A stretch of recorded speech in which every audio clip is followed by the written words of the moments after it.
Hello friends, यहाँ पर हम कर रहे थे वाक्य रचना। तो वाक्य रचना को जल्दी से हम कंप्लीट कर लेते हैं। वाक्य रचना का हमारा प्रयोग के आधार पर ही पेंडिंग है, बाकी हमारा हो चुका है। मैंने कहा था कि इसको कल कवर करेंगे क्योंकि हमारी 20 मिनट तक ही वीडियो होती है, उससे ज्यादा टाइम हम नहीं लेते हैं। तो इसको देख लेते हैं। वाक्य रचना फटाफट से रिकैप कर लेते हैं। शब्दों के सार्थक जिससे कोई अर्थ निकलता है उसको वाक्य रचना कहते हैं। और वाक्य के कितने भेद होते हैं? वाक्य के 3 भेद होते हैं, अर्थ के आधार पर, रचना के आधार पर और प्रयोग के आधार पर। सबसे पहले अर्थ के आधार पर अर्थ ही निकलता है किसी भी वाक्य का, फिर उसका हम क्या करते हैं, उसकी रचना करते हैं, फिर उसका प्रयोग कर लेते हैं। तो अर्थ के आधार पर इसके कितने भेद होते हैं? यहाँ पर 8 भेद होते हैं अर्थ के आधार पर। ये होता है विधिवाचक, निषेधात्मक वाचक और प्रश्नवाचक, निष्क्रियादिवाचक और आगे सूचक, इच्छा सूचक और यहाँ पर संकेतवाचक, संभाव्यवाचक। ये सारे हम कल कवर कर चुके हैं, तो आपको वीडियो जरूर से जरूर देख लीजिएगा, बहुत ही ज्यादा हेल्पफुल रहेगी आपके लिए।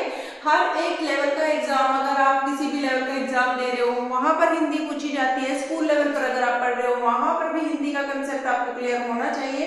या फिर आप जो भी है हिंदी से जितना भी आप टॉपिक वाइज चाहते हैं यहाँ पर आपको अवेलेबल हो जाएगा। यहाँ पर हम बहुत सारे टॉपिक्स हैं वो कवर कर चुके हैं, तो वो आप वीडियोस देख लीजिएगा। डिस्क्रिप्शन बॉक्स में आपको यहाँ पर हिंदी का प्लेलिस्ट का लिंक मिल जाएगा। और बाकी हमने यहाँ पर हरियाणा जीके के भी क्वेश्चन कर रखे हैं, आप वो वीडियोस भी देख सकते हैं। उसकी अलग से प्लेलिस्ट बनाई गई है। प्रीवियस ईयर एग्जाम्स क्वेश्चन भी वहां पर करवाए गए हैं फ्रेंड्स।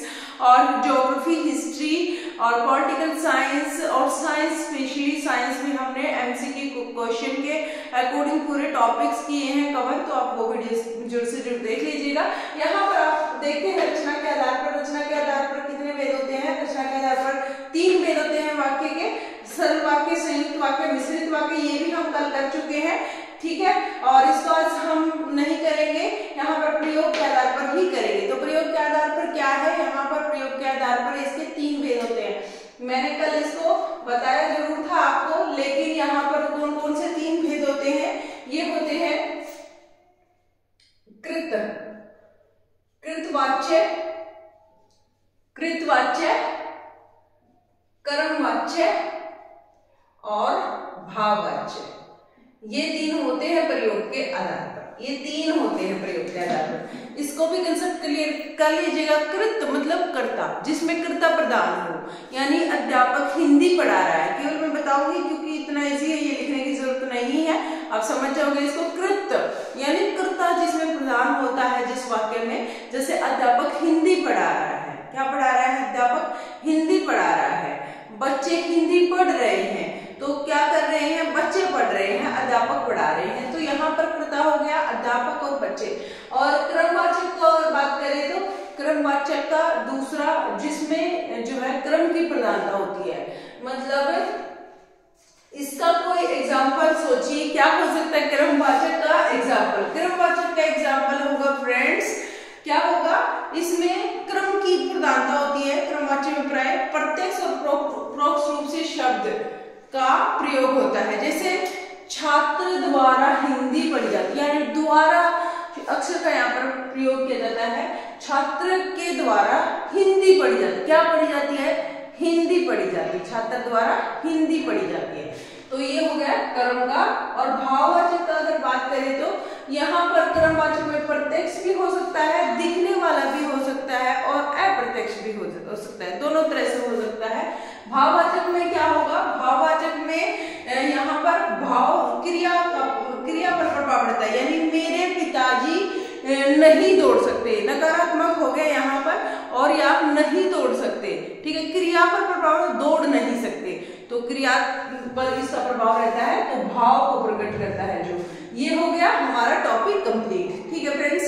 तो इस टॉपिक को कर लेते हैं क्लीन, और इसके बाद एक नया टॉपिक हम आज की क्लास में कंप्लीट कर लेंगे। ज्यादा बड़ा टॉपिक मैंने नहीं लिया है, लेकिन यहाँ पर बहुत ही छोटी सी क्लास हमारी बन रही थी, तो इसलिए एक टॉपिक और मैंने इसमें ऐड कर दिया है, तो वो भी कर लेते हैं फटाफट से। आज हम करेंगे, इसके अलावा कौन सा टॉपिक करेंगे? एक टॉपिक और करेंगे फ्रेंड्स, और इस टॉपिक का नाम रहेगा हमारा वचन परिवर्तन। तो यहाँ पर अब हमारा टॉपिक रहेगा वचन परिवर्तन। क्या रहेगा? वचन परिवर्तन। और वचन परिवर्तन बहुत ही ज्यादा इंपॉर्टेंट है फ्रेंड्स, क्योंकि यहाँ से क्वेश्चन जो आते हैं एग्जाम में वो बिल्कुल ही घुमा फिरा कर दे दिए जाते हैं और हमें समझ नहीं आता है उनको कैसे हम समझ पाए। तो यहाँ पर बिल्कुल अच्छे से कंसेप्ट करेंगे अपना क्लियर। प्लीज वीडियो में अंत तक बने रहिएगा। अगर वीडियो अच्छी लगे तो लाइक करना ना भूलें, शेयर करें ज्यादा से ज्यादा और कमेंट करें फ्रेंड्स, और सब्सक्राइब कर लीजिए अगर चैनल पर नए हैं तो यहाँ पर आकारांत, कैसे वचन परिवर्तन में क्या आएगा? आकारांत, आकारांत, और यहां पर आएगा उकारांत, और यहां पर आएगा ओकारांत।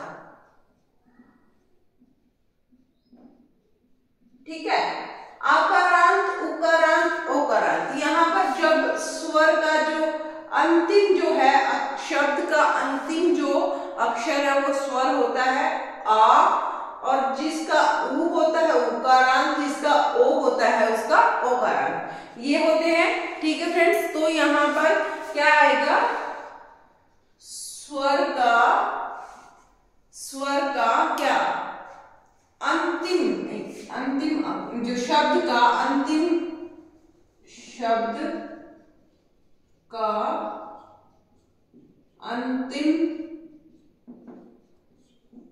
अक्षर क्या होता है?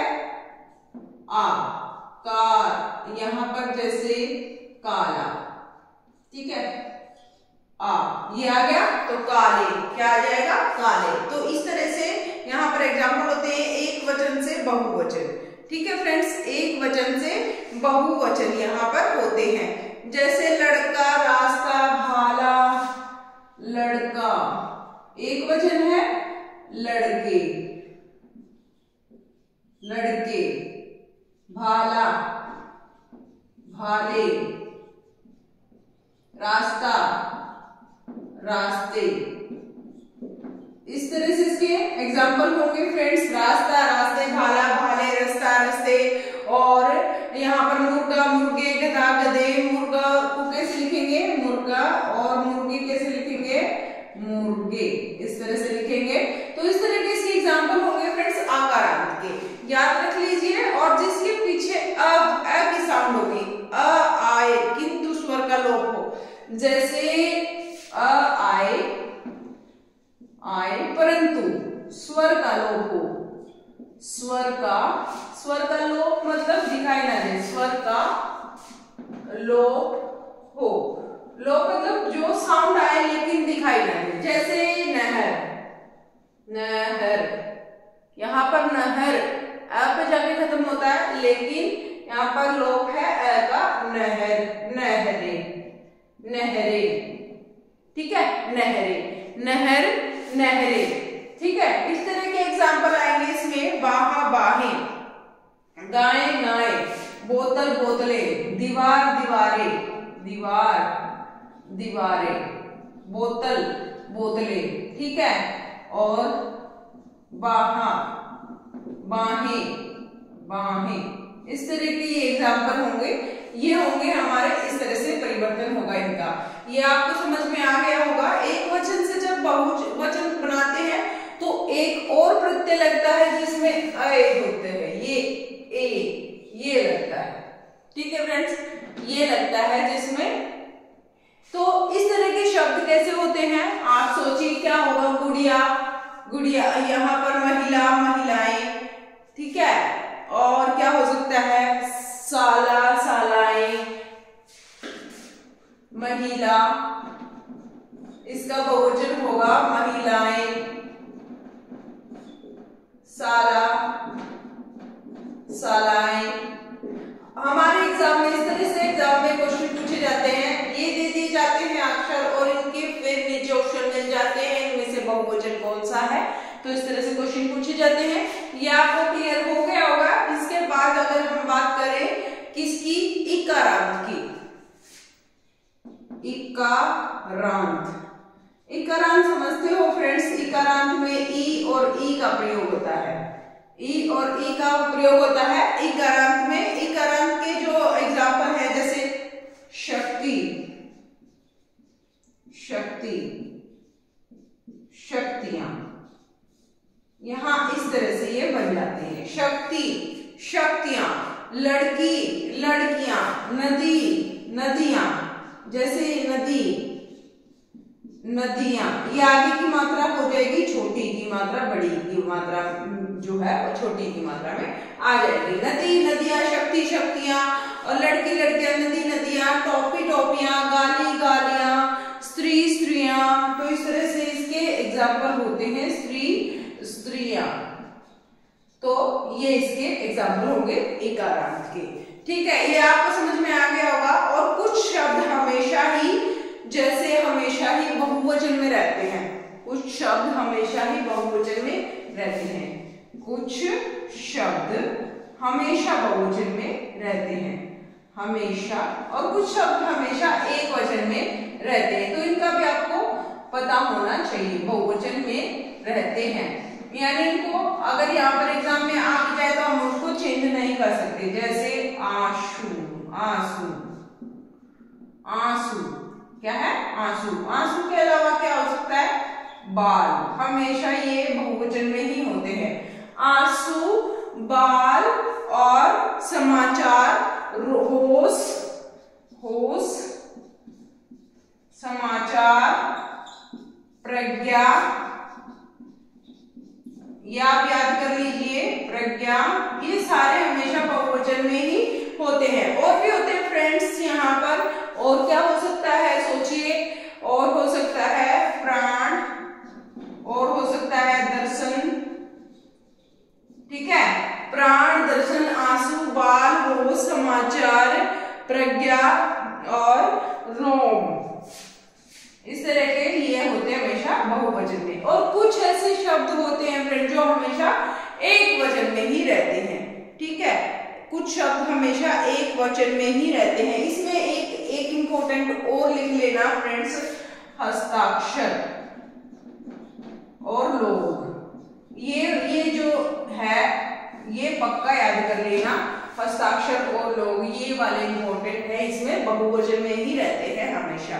ठीक है, और एक वचन में कुछ शब्द एक वचन में ही रहते हैं। जैसे जनता, पानी, तो हमेशा एक वचन में ही रहते हैं। कुछ शब्द हमेशा एक वचन में ही रहते हैं। एक वचन वाले शब्द मैं लिख रही हूं यहाँ पर, एक वचन में रहते हैं हमेशा, हमेशा। जैसे यहाँ पर होता है जनता, पानी। ठीक है, ये हमेशा, जनता हमेशा एक वचन में रहती है, पानी भी हमेशा एक वचन में रहता है। और क्रोध, क्षमा, वर्षा, वर्षा और क्रोध, क्रोध, वर्षा, क्षमा। ठीक है, ये सारे हमेशा एक वचन में ही रहते हैं। ये भी आपको याद रखना है फ्रेंड्स। सामान, सामग्री, हवा, ये इसमें और भी ऐड हो जाते हैं एक वचन। सामान, सामग्री, हवा, ये सारे ही, हवा, पानी जो भी है, ये सारे ही हमेशा एक वचन में होते हैं। ठीक है, याद रखने हैं। एक वचन में हमेशा रहने वाले, बहुवचन में हमेशा रहने वाले ये कुछ अक्षर हैं यहाँ पर। ये इंपॉर्टेंट थे तो मैंने लिख दिए हैं। ये जिसके पीछे अ आए परंतु स्वर का लोप हो तो ये इस तरह से बनते हैं। नहरें, दीवारें, बाहें। और जिसमें इकारांत हो, जैसे शक्ति ई की हो, ई हो तो हम शक्तियां, नदी, नदियां, स्त्री, स्त्रियां और मुर्गा, मुर्गे, ये होंगे आकारांत के शब्द जिसके पीछे आ आता हो। लड़का, लड़के, भाला, भाले, रास्ता, रास्ते, मुर्गा, मुर्गे, इस तरह से बन जाएंगे। तो ये जो है हमारे ए वाले शब्द हो गए। महिला, महिलाएं, साला, सालाएं। तो इस तरह के आई होप ये टॉपिक भी आपको क्लियर हो गया होगा। Thank you so much friends video में अंत तक बने रहने के लिए। उससे पहले मैं एक और इम्पोर्टेंट पॉइंट यहाँ पर बता देना चाहती हूँ। एक अनेकों का यूज किया जाता है। अनेकों का यूज कभी नहीं किया जाता। वहां पर अनेक लोग थे तो अनेकों कहीं पर भी यूज नहीं होगा। जो अनेकों आता है ना, अनेकों का कोई यूज नहीं होता फ्रेंड्स, इट्स अ रॉन्ग। तो वहां पर अनेक लोग थे। ठीक है, तो अनेकों का भी यूज मत करना कहीं पर भी। ये रॉन्ग है। Thank you so much video में अंत तक बने रहने के लिए। आई होप आपको टॉपिक अच्छे से क्लियर हो गया होगा, समझ में आ गया होगा, और समझ में आ गया होगा तो लाइक कीजिएगा, शेयर कीजिएगा, कमेंट कीजिएगा। बाय, टेक केयर, फिर मिलते हैं नेक्स्ट वीडियो में। तब तक के लिए आप हंसते रहे, मुस्कुराते रहे। Good night, bye bye.